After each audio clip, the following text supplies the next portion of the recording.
Bonjour, bienvenue sur le podcast de l'Église évangélique baptiste La Bonne Nouvelle de Dijon. Nous sommes situés aux 5 rues du lycée à Dijon. Vous pouvez trouver des informations sur notre église sur le site internet www.la-bonne-nouvelle.org. Passez une excellente journée ou soirée. Comme je vous ai dit, le passage qu'on aborde aujourd'hui est un des passages bibliques les plus contestés. Il est contesté parce que, non pas dans ce qu'il enseigne, mais parce que nous ne le trouvons pas dans les manuscrits les plus anciens. Alors ça nous perturbe. Alors j'ai pris la première image, c'est ma note de bas de page de ma Bible. Alors je sais qu'on n'a pas milité ici pour que chacun vienne avec sa Bible en papier. Voilà, on est dans une autre époque. Maintenant, on a dans nos téléphones où nous, on l'affiche. Mais normalement, si vous avez une Bible papier avec vous, vous devriez trouver à partir du verset 9 de Marc 16 jusqu'à 20 ou bien des petits crochets, ou bien une note de bas de page qui dit « ce manuscrit ne figure pas parmi les textes les plus anciens ». Et il existe une règle, la règle pour savoir et authentifier le texte que l'on a, est-ce que c'est le bon texte? Eh bien, premièrement, c'est sa datation.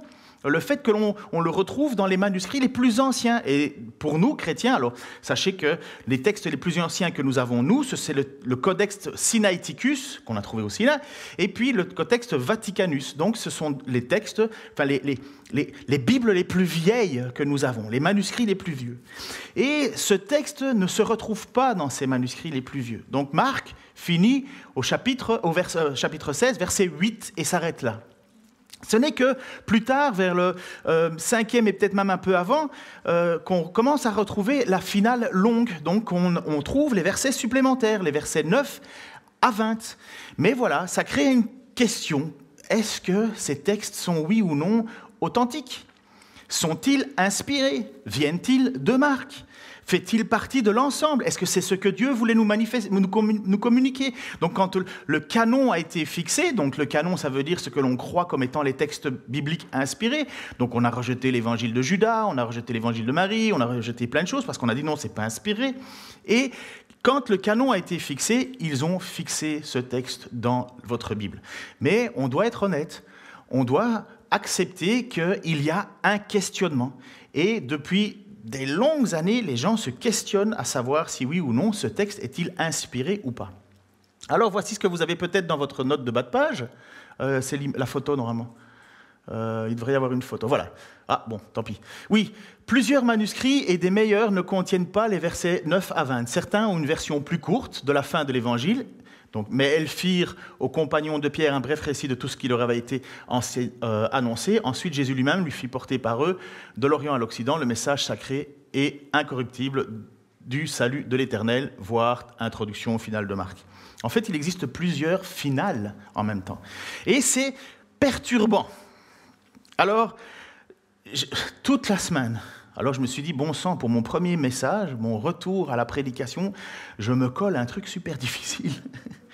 Mais j'étais tellement content de enfin reprendre la prédication que j'avais encore pas mal d'énergie pour ça. J'ai vraiment cherché, essayé de trouver le plus que je pouvais pour être convaincu de ce que je vous enseigne. Mais je vais vous dire un truc difficile. Les meilleurs érudits n'arrivent pas à se mettre d'accord. Des frères, des sœurs qui aiment le Seigneur, qui ont une piété profonde, qui veulent vraiment être comme nous l'avons fait. On prie avant pour Seigneur que ta parole, uniquement ta parole. Ils n'arrivent pas à se mettre d'accord sur ce texte. Est-ce qu'on le prend ou est-ce qu'on le comprend? On ne le prend pas. Et honnêtement, c'est difficile. J'espère que nous sommes comme l'auteur de l'Épître aux Hébreux nous dit. Ne soyez pas comme des jeunes enfants à qui on donne du petit lait, mais soyez capables de prendre de la nourriture solide.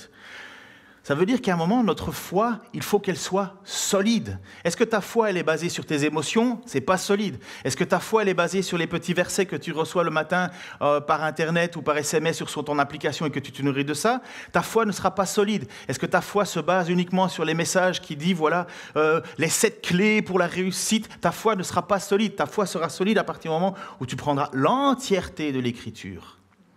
Et que tu seras prêt à la mettre en confrontation avec le monde autour de toi. Et si on entend que voilà, il existe des différences, des particularités sur notre texte, eh bien, acceptons-le parce que ça ne remet pas du tout en cause le message global. 99,99% de la Bible est totalement fiable. Et depuis la découverte des manuscrits à la mer Morte, le fameux texte de Qumran, en fait, on a fait un bond dans la critique textuelle et finalement on a retrouvé des textes hyper anciens. Et à l'époque, pour ceux qui étaient vivants en 47, je ne sais pas, tu étais né avant 47, ma chère Jeannette ? Oui, bon, on avait au moins quelqu'un qui était là. Qumran, la découverte des manuscrits de Qumran, c'était quelque part l'information. Parce qu'on allait pouvoir, ou certains s'attendaient en disant, on va enfin pouvoir montrer qu'ils ont manié les textes, qu'ils ont triché, qu'ils ont falsifié. Vous en entendez encore parler, vous, de Qumran ? Mais non, parce que ça ne plaisait pas, parce que ce n'était pas modifié. Et pour ceux qui veulent aller voir, vous pouvez aller sur le musée de la Bible, je crois, à Jérusalem, et vous pouvez aller sur leur site internet, et vous pouvez trouver le plus vieux texte d'Ésaïe qu'on a trouvé. Ça n'a pas bougé. Il y a quelques petites variantes, parce que les copistes, parfois, ce n'étaient pas des photocopies, c'est des gens qui recopiaient parfois. Et vous savez, pour ceux qui ont fait un petit peu d'hébreu, un petit iota, quand Jésus parle, que pas un iota de cette parole doit passer, un iota, c'est une petite virgule au-dessus d'un mot.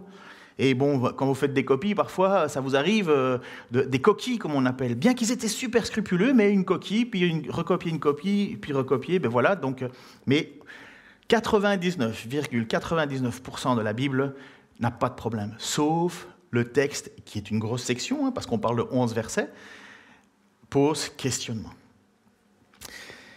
L'Épître aux Hébreux donc, nous parle de chrétiens qui ont besoin de marcher avec de la nourriture solide, et j'espère que ce que l'on va prendre comme moment ne va pas être quelque chose qui va vous mettre en désarroi. Au début de ma vie étudiante, donc quand j'ai commencé l'Institut biblique belge, je ne croyais pas du tout que ces versets devaient faire partie de la Bible. J'avais pris un crayon, une latte, et j'avais fait une grande croix en disant « pas inspiré ». Pourquoi ? Parce que les passages 17 à 19 m'embêtaient. Quels sont donc ces passages 17 à 19 ? Ce n'est pas encore affiché.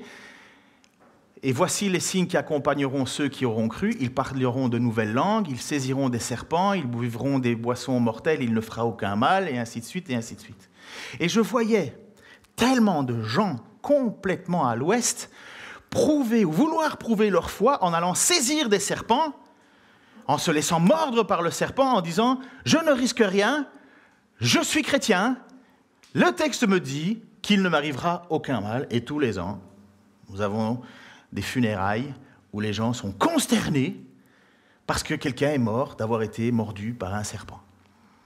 Et qu'est-ce qu'on va dire ? Il n'avait pas la foi. Il n'était pas des nôtres. Voilà pourquoi, moi, à l'époque, j'étais tellement en réaction avec ces hurluberlus, je suis désolé, mais de dire ce mot-là, qui allaient sans réflexion, sans mettre... Ils se nourrissaient que de petit lait et allaient se jeter tête baissée.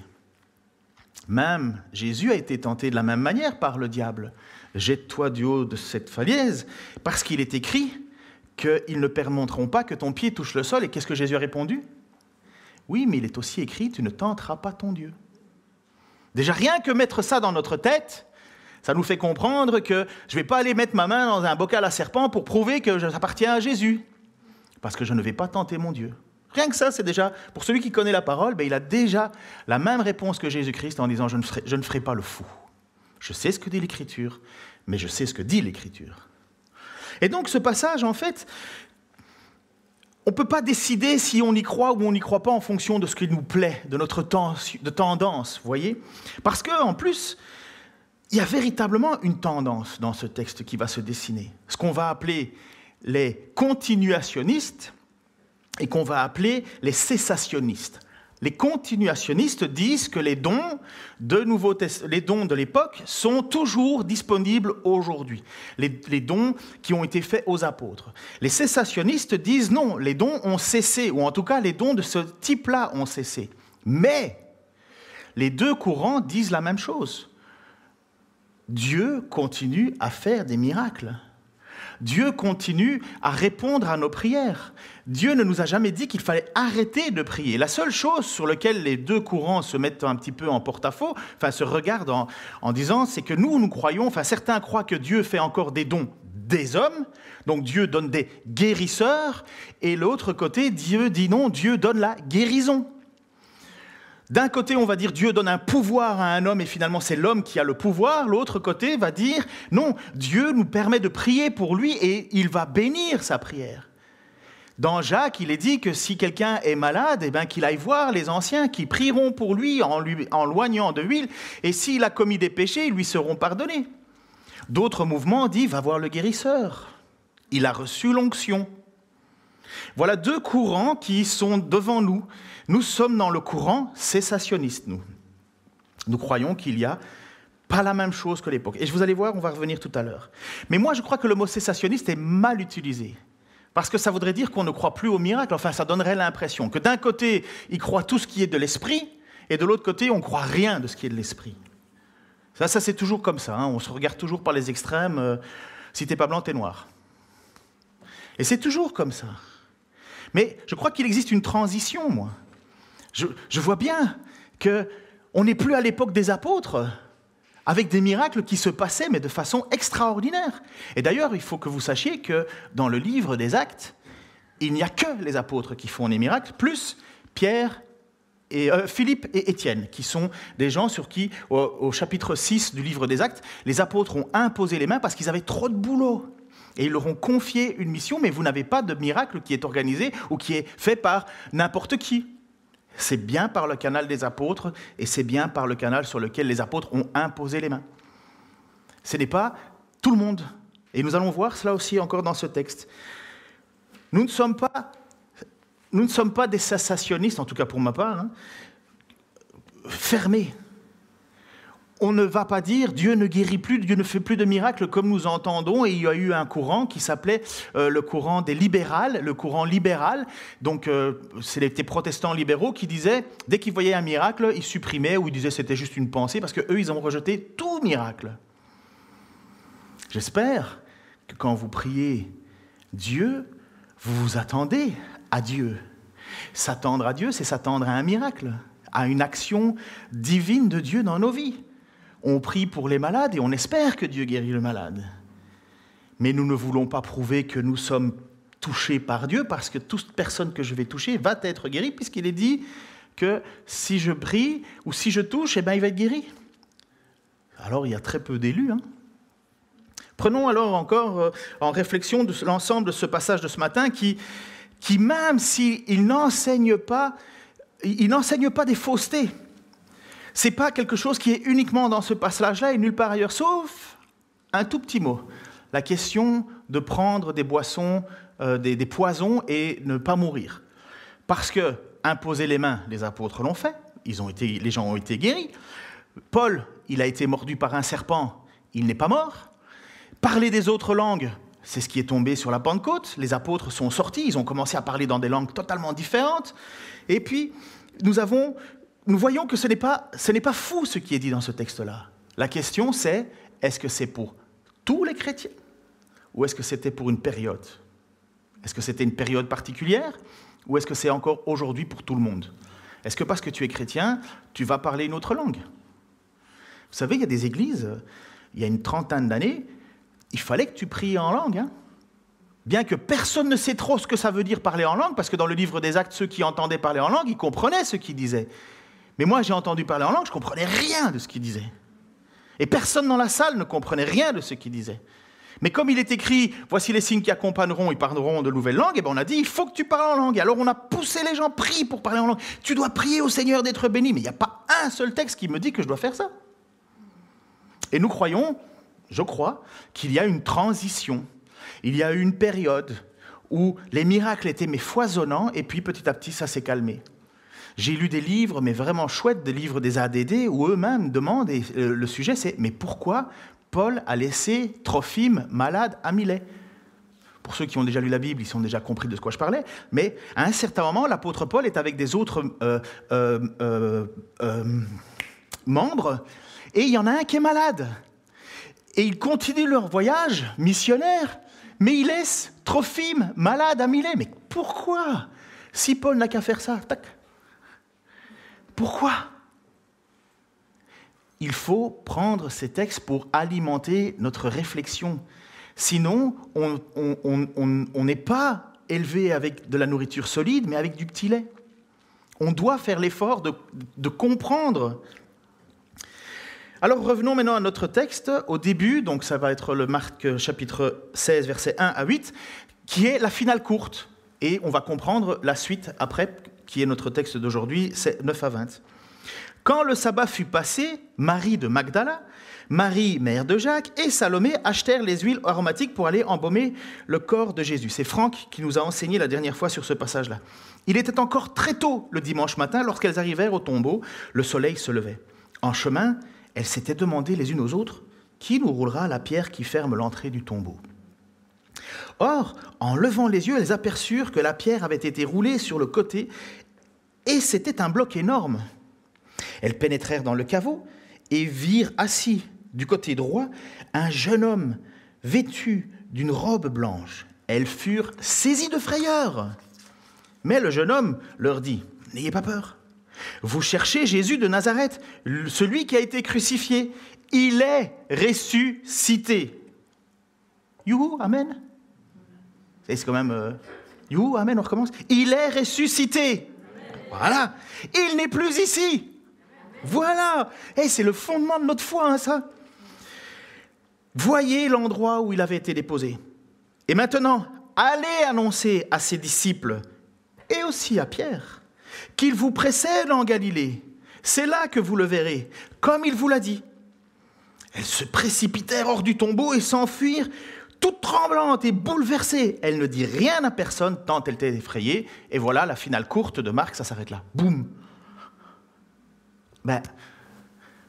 S'il y a une chose que ma femme ne supporte pas quand on regarde un film, c'est quand ça finit sans donner de fin. Peut-être vous aussi. Vous savez, mais qu'est-ce qu'ils ont fait après? Est-ce qu'il va aller bien? Est-ce qu'il va pas aller bien? Ce n'est pas les films happy end comme on a l'habitude. Tu es là et tu dois te faire ta propre idée. C'est Marc qui a commencé alors.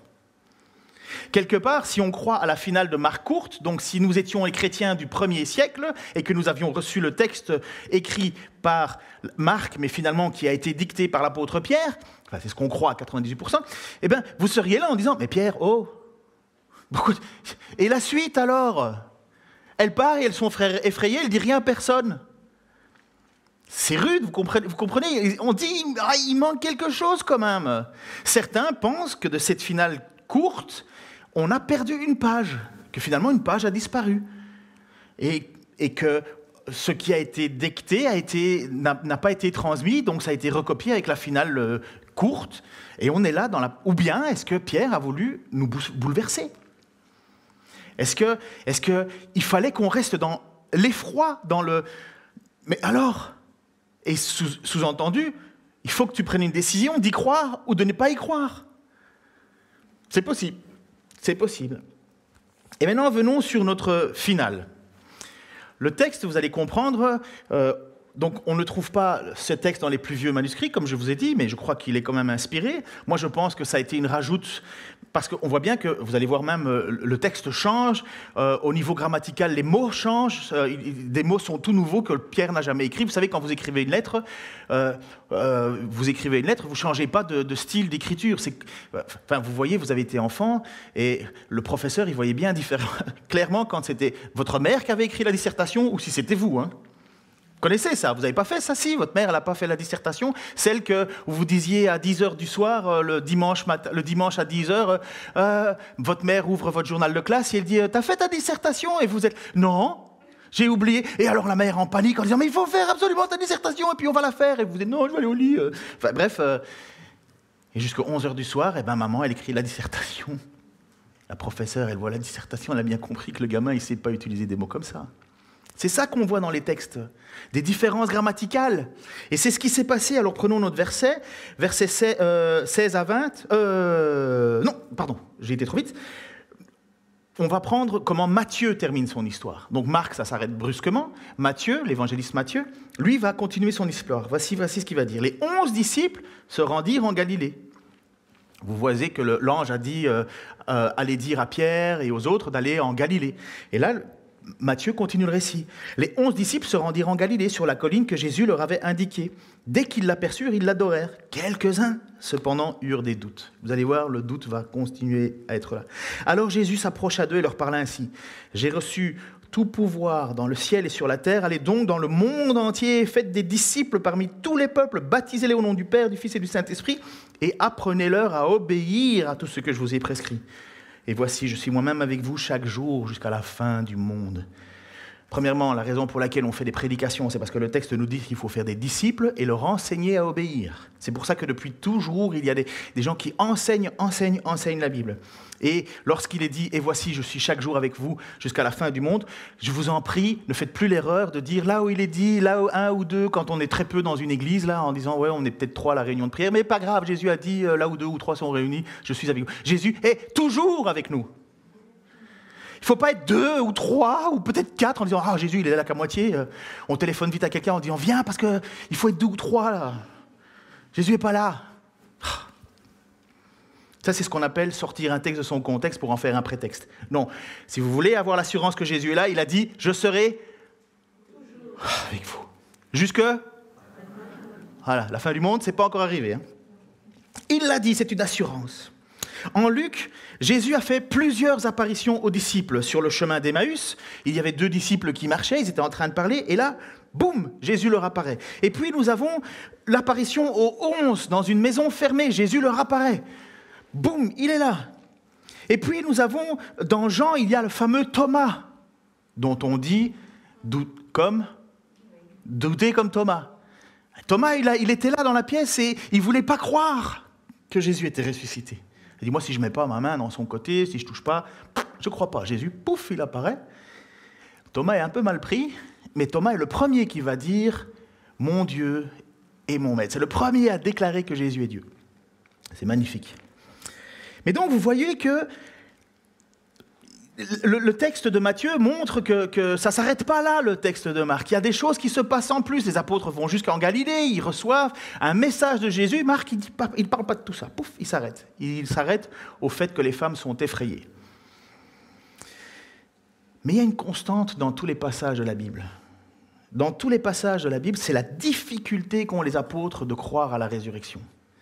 Matthieu 28, 17, « Dès qu'ils l'aperçurent, ils l'adorèrent, et pourtant, cependant, quelques-uns eurent des doutes. » On parle des apôtres, là. Luc 24, 10, 11 dit « C'était Marie de Magdala, Jeanne, Marie, la mère de Jacques, quelques autres femmes qui étaient avec elle portèrent aussi la nouvelle aux apôtres, mais ceux-ci trouvèrent leurs propos absurdes et n'y ajoutèrent pas foi. » Donc les femmes reviennent du tombeau et viennent déclarer « Voilà, nous avons Jésus est ressuscité » et les apôtres qui disent «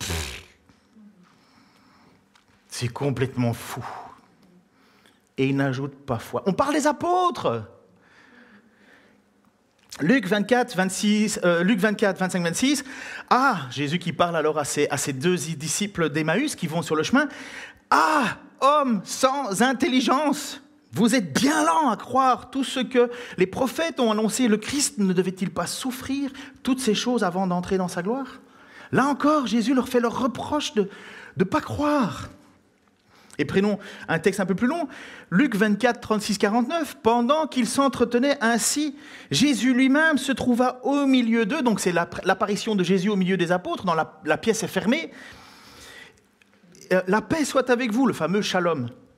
Mais ils furent saisis de crainte et d'effroi, croyant voir un esprit. Déjà, ça donne un petit peu l'ambiance de la salle. Hein. C'est pas « Ah, Jésus, enfin, t'es là !» Ça fait 3 jours quand même qu'on t'attend. Non, c'est un esprit. Ils sont complètement bouleversés. Regardez, alors Jésus va dire, mais pourquoi êtes-vous troublés? Leur dit-il, pourquoi les doutes envahissent votre cœur? Regardez mes mains et mes pieds, reconnaissez que c'est bien moi. Touchez-moi et regardez. Donc on voit bien que Jésus n'est pas un esprit, vous comprenez? Eux croyaient voir un fantôme. Jésus dit, mais touche, regarde. Car un esprit n'a ni chair ni os. Or, vous voyez que j'en ai.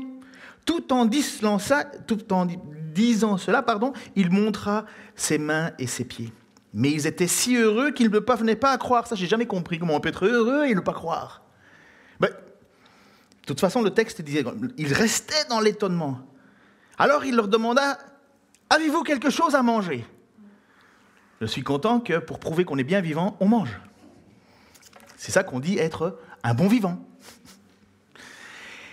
Et bonne nouvelle pour ceux qui aiment le poisson, Jésus demande quoi? Premier repas d'un ressuscité? Du poisson grillé. Rien de mieux que l'odeur des sardines. Bah, ma femme, elle n'aime pas ça, mais bon, elle va quand même au ciel. Hein. Ils lui présentèrent un morceau de poisson grillé, puis il le prit et le mangea sous leurs yeux. Donc il veut prouver qu'il est vivant, il est là. Puis il leur dit, je vous ai dit, quand j'étais encore avec vous, il faut que s'accomplisse ce qui est écrit de moi dans la loi de Moïse, dans les prophètes et dans les psaumes. Là-dessus, écoutez bien, il leur ouvrit l'intelligence pour qu'ils comprennent les Écritures. C'est un miracle.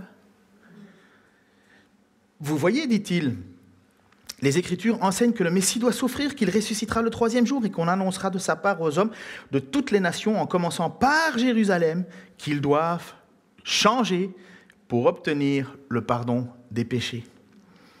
Vous êtes les témoins de ces événements. Quant à moi, j'enverrai bientôt sur vous ce que mon Père vous a promis. Vous donc, restez ici dans cette ville, Jérusalem, jusqu'à ce que vous soyez revêtus de la puissance d'en haut. Voilà donc. Ça va? Vous êtes avec nous encore? Moi, j'ai de l'énergie à revendre. Hein. Ça, comme je vous dis, ça fait depuis le 27 que je veux lâcher. Alors ça va, vous suivez, je ne vais pas trop vite. Voilà donc brossé largement la situation. Les apôtres ont vraiment du mal à croire. Et pourtant, Jésus a passé son temps à leur enseigner. L'Écriture leur a enseigné. Il fallait que le Messie meure et ressuscite. Il fallait qu'il souffre, qu'il meure, qu'il ressuscite. Mais il a fallu que Jésus leur rouvre l'intelligence pour, boum, qu'ils comprennent. Les chemins, Jésus, qui rencontre les disciples sur le chemin d'Emmaüs, il dit, mais pourquoi vous êtes tout tristes? Il dit, mais est-ce que tu es le seul à Jérusalem qui n'est pas au courant de ce qui est passé? Jésus, qu'on croyait être le Messie, finalement, il est mort, ils l'ont enterré, et puis voilà. Et là, il leur parle en disant, mais hommes sans intelligence, vous n'avez pas lu ce qui était écrit. Et c'est seulement lorsqu'il va rompre le pain, lorsqu'il est à table avec eux, que là, ils reconnurent Jésus, donc ils ne comprennent pas, ils ne voient pas, ils sont aveugles. Et boum, lorsque Jésus le fait, coupe le pain, le texte nous dit qu'ils disparurent. Et lorsque ces hommes allèrent pour aller annoncer ça aux autres apôtres, en disant, écoutez, ben, les apôtres ne le croient pas. Donc vous voyez à quel point nos apôtres ont de la difficulté à croire que Jésus est ressuscité. Il faut qu'il leur ouvre l'intelligence. Et en même temps, Jésus leur dit, et c'est rien qu'à eux qu'il leur dit, restez à Jérusalem. Je vais vous envoyer une puissance. Restez à Jérusalem. C'est pas à toi qu'il a dit qu'il faut que tu ailles à Jérusalem pour recevoir une puissance. Pourtant, c'est bien ce que Jésus enseigne. Va à Jérusalem et je vous enverrai une puissance. Et qu'est-ce qui s'est passé à Jérusalem? Ben, les apôtres, ils étaient là dans une chambre en train de prier. Ils avaient peur, ils étaient mal à l'aise parce que Jérusalem, tous ceux qui avaient cru en Jésus, ben, finalement, on les attaquait. L'apôtre Paul, n'oubliez pas qu'on appelait Saul de Tarse, finalement, il attaquait les chrétiens et tout le monde était contre les chrétiens parce que personne ne voulait. Et les juifs, enfin, les responsables religieux juifs, les pharisiens, les sadducéens, les scribes, tout le monde était contre Jésus. Et donc, tous ceux qui avaient été pour Jésus, ben, finalement, on les attaquait en disant, ah, ton Jésus, puis voilà, il n'est plus là, il est mort, on l'a tué. Et donc, les apôtres, ils n'ont pas envie d'aller parader à l'extérieur. Hein. Ils se cachent. Et c'est là que que Dieu va envoyer cette promesse que Jésus a faite de leur donner l'Esprit. Marc 16, 9 à 20, cette fameuse finale longue finalement du texte. Jésus étant ressuscité le dimanche matin, apparut d'abord à Marie de Magdala dont il avait chassé 7 démons. C'est là où on se dit, mais pourquoi il parle de Marie de Magdala 2 secondes avant, et puis après il précise que c'est Marie de Magdala dont on avait... Comme si c'était quelqu'un d'autre qui avait écrit ce texte, pour préciser de qui on parle, au milieu d'un texte. C'est là où on voit dans le texte qu'il y a des choses différentes. Vous comprenez, on se dit, c'est pas le même auteur, ça vient d'ailleurs. Celle-ci alla porter la nouvelle à ceux qui avaient été accompagnés par Jésus. Ils étaient plongés dans la tristesse et les larmes. Ils étaient plongés dans la tristesse et les larmes. Les apôtres sont mal. Mais eux, en attendant dire qu'il était vivant et qu'il était apparu, ne la crurent pas. C'est l'évangile de Marc, hein, on est à la finale qu'on est en train d'étudier. Qu'est-ce que le texte dit? Ils ne la crurent pas. D'ailleurs, je crois que j'ai mis de la couleur. Oui, j'ai mis de la couleur. Après cela, alors que 2 d'entre eux faisaient route pour se rendre à la campagne, donc nos fameux chemins d'Emmaüs, les 2 disciples dont Jésus a cassé le pain devant eux et finalement s'est révélé, il leur apparut sous un autre aspect. Ils revinrent à Jérusalem et annoncèrent la nouvelle aux autres, mais ils ne le crurent pas, eux non plus. Ils sont durs, sont bornés, quoi. C'est quand même les apôtres. Jésus a passé plus de 3 années avec eux. Il les a choisis, il a fait des miracles. Il leur a dit, il faut que le Messie souffre. Mais ils ne croient pas. Ils ne croient pas. Est-ce que vous avez vu Jésus-Christ récemment? Est-ce qu'il a fallu voir Jésus-Christ pour croire? Est-ce que vous croyez que Jésus-Christ est ressuscité? Eux, non. C'est quand même bizarre, vous ne trouvez pas que c'est étonnant? Il y a quelque chose qui colle pas. Mais enfin, les apôtres, vous savez que les apôtres, leur nom est inscrit sur la Nouvelle Jérusalem. J'aime bien Jésus, mais je ne pense pas qu'il y aura mon nom Kenneth. C'est sur le fondement des apôtres qu'est basée notre foi. Jésus a prêché, mais c'est les apôtres qui ont été envoyés. C'est pas rien quand même, c'est fondamental. Mais au début, ils ne croient pas ce qui est le plus important pour nous. Comment est-ce qu'on peut savoir que nous sommes... comme Jésus dit, cette parole est certaine, si tu déclares de ta bouche, si tu crois dans ton cœur que Jésus est le Seigneur, et si tu déclares de ta bouche que Jésus est ressuscité, vous êtes sauvés. Donc vous comprenez, les apôtres à ce moment-là, Seigneur, d'accord, ressuscité, je ne sais pas. Vous comprenez qu'il y a une tension là quand Marc est en train de parler de ce texte. Et plus encore, plus tard, il se montra, donc Jésus se montra aux 11 pendant qu'ils étaient à table. Il leur reprocha quoi? Leur incrédulité et leur aveuglement parce qu'ils n'avaient pas cru ceux qui l'avaient vu ressusciter. Mais enfin, quelle équipe de tonnerre, quelle équipe de choc. Bravo Jésus. Enfin, c'est pas Jésus le problème. Bravo les gars. Vous êtes là, vous mangez tranquille, on vous dit que je suis ressuscité. Et il leur dit, allez dans le monde entier, annoncez la bonne nouvelle à tous les hommes. Celui qui croira et sera baptisé sera sauvé, mais celui qui ne croira pas sera condamné. Voici les signes miraculeux qui accompagneront ceux qui auront cru. En mon nom, ils chasseront des démons, ils parleront des langues nouvelles, ils saisiront des serpents venimeux, et s'il leur arrive de boire un poison mortel, cela ne causera aucun mal. Ils imposeront les mains des malades, et ceux-ci seront guéris. Après leur avoir ainsi parlé, le Seigneur Jésus fut enlevé au ciel et s'assit à la droite de Dieu. Quant à eux, les apôtres, ils s'en allèrent enfin, et qu'ils ont compris, proclamer la parole en tout lieu. Le Seigneur travaillait avec eux, on parle toujours des apôtres, et confirmait leur prédication par les signes miraculeux qui l'accompagnaient. Nous voyons donc que les apôtres sont incrédules, ne croient pas. Jésus va leur reprocher, mais il va quand même les envoyer en mission. Et il va leur demander d'annoncer la bonne nouvelle, l'évangile. Et la bonne nouvelle, c'est Dieu te demande de changer de vie pour te faire pardonner, et la preuve qu'il accepte ton pardon, Jésus-Christ est mort à ta place, mais Jésus-Christ est ressuscité. Si Jésus-Christ ne ressuscite pas, ça veut dire que Jésus-Christ ne paye pas pour tes fautes. Ça veut dire qu'il est condamné pour ses propres fautes. Parce que le péché entraîne la mort. Celui qui n'a jamais péché, la mort ne peut pas le retenir. Jésus-Christ est ressuscité, ça veut dire que Jésus-Christ était sans péché. Mais comme Jésus est mort à ma place, puisque je dois avoir foi, comme Jésus ressuscite, c'est parce que Jésus prend mon nom, prend ma personnalité, prend mon être avec lui et offre sa vie pour moi. Le mort ne peut pas le retenir et donc moi je suis ressuscité avec lui. J'ai rien fait, j'ai juste cru que Jésus était mort pour mes fautes. Mais quand il ressuscite, je ressuscite avec. Si Jésus n'est pas ressuscité, je ne suis pas sauvé. Donc vous comprenez que le message, il est super important. Et pourtant, les apôtres, ils ne le croient pas au début. Et il faudra partir en mission. Et il faudra qu'ils annoncent cette bonne nouvelle. À qui? À des Juifs, premièrement, en Galilée, au bout du monde. Et qu'est-ce que fait à ce moment-là ? Eh bien, Jésus leur donne une puissance qui... Est-ce que c'est... Voilà où on en est. Est-ce que c'est pour eux ou c'est pour tout le monde ? Est-ce que c'est vrai, c'est les apôtres qui ont reçu cette puissance ou est-ce que c'est tous les chrétiens du monde entier ? J'ai tendance à croire aujourd'hui, avec beaucoup d'autres prédicateurs, que voici les signes qui accompagneront ceux qui auront cru. On parle des apôtres qui n'ont pas cru. Et Jésus dit, voilà, vous avez cru, vous allez recevoir une puissance qui va prouver que vous croyez, qui va authentifier votre message.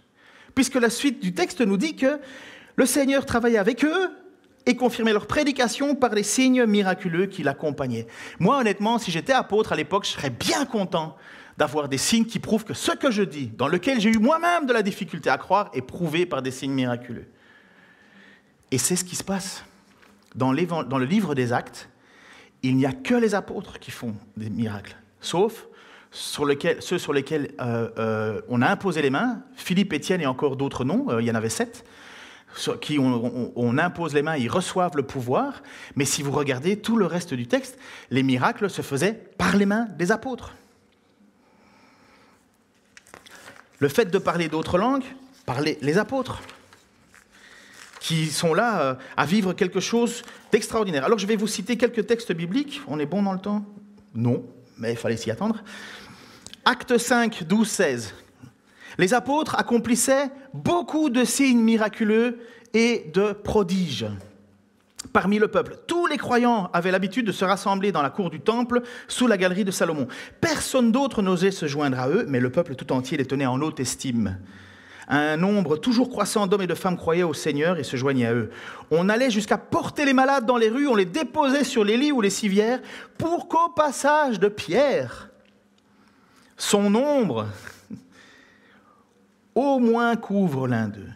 Des villes voisines même, les gens accouraient en foule à Jérusalem pour amener des malades et des personnes tourmentées par de mauvais esprits, et tous étaient guéris. À votre avis, est-ce qu'il ne faut pas s'appeler Pierre ?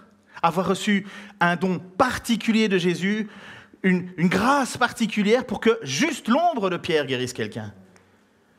J'ai déjà fait de l'ombre à pas mal de gens, mais en général, c'est « tire-toi, tu me fais de l'ombre ». Jamais de guérison. Est-ce que vous auriez foi dans quelqu'un qui vous dit aujourd'hui, quand je marche dans les rues et que mon ombre passe, ils sont guéris ? Vous y accorderiez foi ? Personnellement, non. Même si je crois que Dieu a la capacité de faire plein de choses. Et attention, c'est pas guéri à moitié, guéri dans 6 mois, c'est guéri. C'est pas que je crois pas au miracle. Je crois clairement que ce que le texte nous dit, il le dit. Mais je dois vivre avec cette tension qu'il n'y a plus les mêmes miracles qu'à l'époque, mais que les miracles existent toujours. Acte 19, 11, 17. Dieu faisait des miracles extraordinaires par les mains des apôtres. On allait jusqu'à prendre des mouchoirs ou des linges qu'il avait touchés pour les appliquer aux malades. Enfin, apôtre, je parle de Paul. Paul est un apôtre. Il allait jusqu'à prendre les mouchoirs ou les linges qu'il avait touchés pour les appliquer aux malades. Ceux-ci guérissaient et le mauvais esprit s'enfuyait. Quelques Juifs qui allaient de lieu en lieu pour chasser les démons voulurent alors invoquer eux aussi le nom du Seigneur, Jésus, sur ceux qui étaient sous l'esprit d'esprit mauvais. Sous l'emprise, d'esprit mauvais. Par le nom de Jésus que Paul annonce, disait-il, « Je vous ordonne de sortir. » Ou comme certains vont dire, « Je déclare. » Ceux qui agissaient ainsi étaient les 7 fils d'un certain Sceva, un chef des prêtres juifs. Mais l'esprit mauvais leur répondit, « Jésus, je le connais. Paul, je sais qui c'est, mais vous, qui êtes-vous » Et bam, une raclée. Mais l'esprit mauvais leur répondit, Jésus, je le connais, Paul, je sais qui c'est, mais vous, qui êtes-vous là-dessus ? L'homme qui avait en lui le mauvais esprit se jeta sur eux, les maîtrisa, les malmena avec une telle violence qu'ils s'enfuirent de la maison, les vêtements en lambeaux et couverts de blessures. Écoutez bien ceci. Cet incident fut connu de tous les habitants d'Éphèse. Juifs et Grecs furent tous saisis de crainte. Le nom du Seigneur fut l'objet d'un grand respect. Parfois, quand j'entends des gens dire des trucs, je n'ai pas l'impression qu'il y a un grand respect. Les fils de Sceva ont dit « Ah ben tiens, ils ont le pouvoir, je vais y aller. » Tu n'as pas fait preuve d'un grand respect. On ne prend pas le nom de Dieu en vain. on ne fait pas n'importe quoi avec le nom de Dieu. Ça reste quand même le 3e commandement. Hein. Acte 8, excusez-moi, c'est des lectures, mais c'est tellement important ce texte-là. Les croyants qui s'étaient dispersés parcouraient le pays en proclamant le message de la bonne nouvelle. On est dans Acte 8, 4 à 24. Philippe, le fameux diacre mandaté par les apôtres sur qui on a prié et imposé les mains. Les apôtres ont imposé les mains au chapitre 6, là on est au chapitre 8. Donc les apôtres imposent les mains pour leur donner leur pouvoir. Philippe se rendit dans la capitale de la Samarie et prêcha le Christ à la population. Elle se montra tout entière très attentive à ses paroles en l'entendant et en voyant les signes miraculeux qu'il accomplissait. En effet, beaucoup de personnes qui avaient des démons en elle furent délivrées. Ils sortaient d'elle en poussant de grands cris et de nombreux paralysés et des infirmes furent guéris. Aussi, toute la ville était dans une grande joie. Or, depuis quelque temps, un homme nommé Simon s'était établi dans la ville et exerçait la magie. Il émerveillait le peuple de Samarie et prétendait être un grand personnage. Toute la population, du petit jusqu'au plus grand, lui accordait donc une grande attention. Cet homme, disait-il, est la puissance même de Dieu, celle qu'on appelle la grande puissance. S'il s'attachait ainsi à lui, c'était parce que depuis assez longtemps, il les étonnait par des actes de magie. Mais quand ils crurent Philippe, qui leur annonçait la bonne nouvelle du règne de Dieu et de Jésus-Christ, ils se firent baptiser, tant les hommes que les femmes. Simon lui-même, écoutez, hein, Simon, le magicien, hein, Simon lui-même crut et fut baptisé. Dès lors, il ne quittait plus Philippe, émerveillé par les signes miraculeux et les prodiges extraordinaires qui s'accomplissaient sur ses yeux. Le genre de personne que l'on peut parfois connaître qui, s'il n'y a pas de miracle, tu ne me vois pas. S'il y a des miracles, je suis là. Moi, il me faut du miracle, sinon j'y vais pas. Eh bien, voilà, notre Siméon, c'est le premier. Il suit Philippe, il veut voir, il est... Oh. Écoutez la suite. Quand les apôtres, restés à Jérusalem, apprirent que les Samaritains c'était particulier, hein, vous comprenez, les Juifs et les Samaritains, ils ne s'aimaient pas. Hein. Et quand les apôtres entendent, quoi, les Samaritains aussi sont touchés par la grâce de Dieu. Les Samaritains aussi sont sauvés. C'était déjà difficile à croire que Jésus est ressuscité. Mais si en plus un Samaritain... souvenez-vous que les Juifs, lorsqu'ils prononçaient le mot Samaritain, ils crachaient par terre parce qu'ils avaient dit un gros mot. Hein. Et donc on en est à cette situation. Quand les apôtres restés à Jérusalem apprirent que les Samaritains avaient accepté la parole de Dieu, ils déléguèrent auprès d'eux, Pierre et Jean, 2 apôtres, il leur envoie 2 apôtres parce qu'il faut... C'est vrai, les Samaritains croient. En effet, ils n'étaient pas encore... dès leur arrivée, ceux-ci prièrent pour les nouveaux disciples afin qu'ils reçoivent le Saint-Esprit. Passage difficile, mais je prêcherai bientôt sur le livre des Actes après avoir fait, comme promis, les finances. Ce n'est pas un cancer qui va m'empêcher de parler d'argent. Amen. Pierre et Jean leur imposèrent les mains et ils reçurent l'Esprit Saint. Simon vit que l'Esprit Saint était donné aux croyants quand les apôtres leur imposaient les mains. Alors il leur proposa de l'argent et leur dit « Donnez-moi aussi ce pouvoir pour que ceux à qui j'imposerai les mains reçoivent l'Esprit Saint. » Mais Pierre lui répondit, on parle bien à quelqu'un qui a dit « Je crois en Jésus, je me fais baptiser en Jésus » et ainsi de suite. Hein.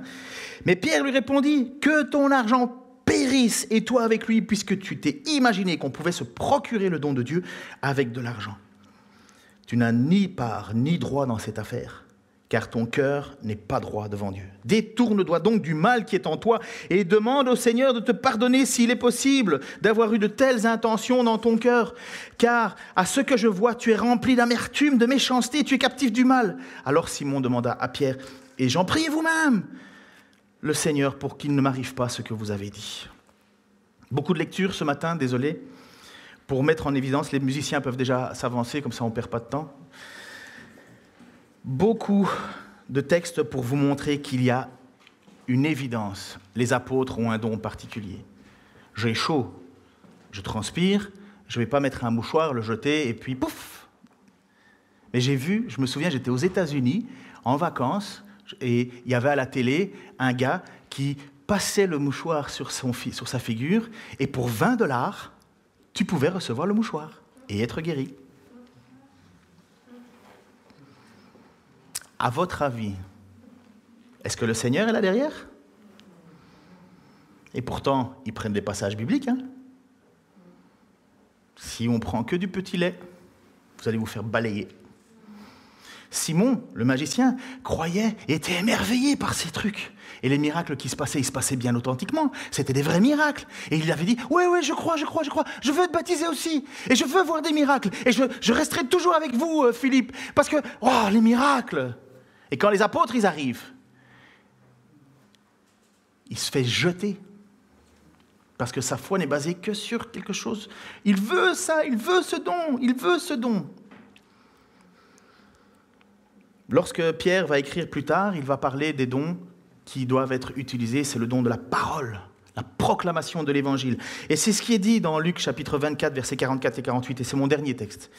Puis il leur dit, « Voici ce que je vous ai dit quand j'étais encore avec vous. Il faut que s'accomplisse tout ce qui est écrit de moi dans la loi de Moïse, dans les prophètes et dans les psaumes. » Là-dessus, il leur ouvrit leur intelligence pour comprendre les Écritures. « Vous voyez, leur dit-il, les Écritures enseignent que le Messie doit souffrir, qu'il ressuscitera le 3e jour et qu'on annoncera de sa part aux hommes de toutes les nations, en commençant par Jérusalem, qui doivent changer pour obtenir le pardon des péchés. Et vous êtes les témoins de cela. » Le message de l'Évangile a été confirmé par les apôtres. Le message des apôtres a été confirmé par des signes et des miracles. Parce que déjà, premièrement, les apôtres avaient déjà dur à croire eux-mêmes. Ils étaient dans une société où on devait leur présenter Jésus-Christ et ils avaient besoin, pourquoi je ne sais pas, mais de signes miraculeux pour prouver que c'était le bon message, que c'était les bons messagers, le bon message. Aujourd'hui, on est dans une autre situation. Aujourd'hui, il y a des gens qui veulent vous attirer par des signes et des miracles pour que vous écoutiez leur message. Et une fois qu'on est captif de ça, et que on ne croit pas que Dieu n'agit pas sans miracle, alors on est à la recherche du miracle, comme Siméon, ce magicien, qui finalement, lorsqu'il s'est retrouvé devant les apôtres, il a dit « Mais ton cœur est plein d'amertume et de méchanceté. » Et ça, c'est une foi. Oui, on va dire « Oh, il croit, il a vu des miracles. » Mais oui, mais il n'est pas sauvé. Il ne va pas au ciel. Et il demande à Pierre et Jean, mais priez pour qu'il ne m'arrive pas ce que vous aviez dit. Alors je crois à la fidèle de Marc. Je crois que Marc 16, 9 à 20, que c'est bien des textes inspirés. Parce que j'ai vu les apôtres, je crois que les apôtres ont fait des miracles extraordinaires. Je crois que Paul a saisi un serpent, qu'il a été mordu sur l'île de Malte et puis il n'a rien eu. Je sais, il n'y a aucun texte qui parle de la boisson. Il n'y a aucun texte dans l'Écriture qui cite. Et je ne vais pas baser ma foi sur un passage biblique, juste en disant, vas-y, bois un petit poison, on verra. Je ne fais pas ça. Mais il y a une chose que je sais.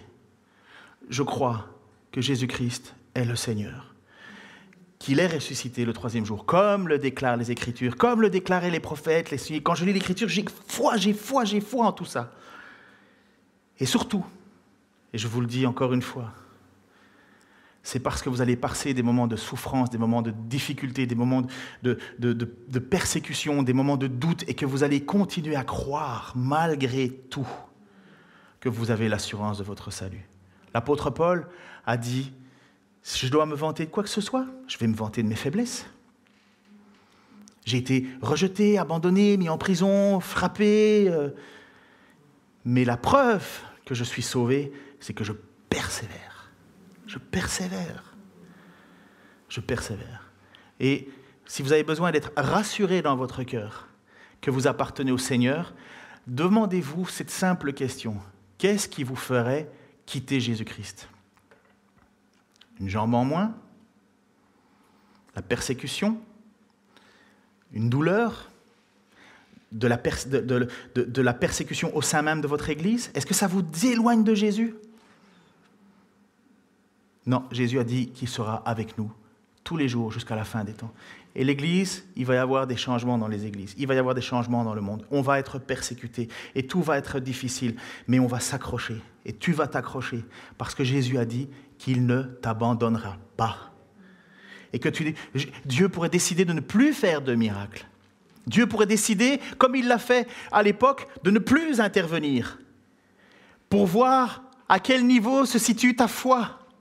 Est-ce que c'est un Dieu idole où tu sacrifies quelque chose pour que Dieu te donne?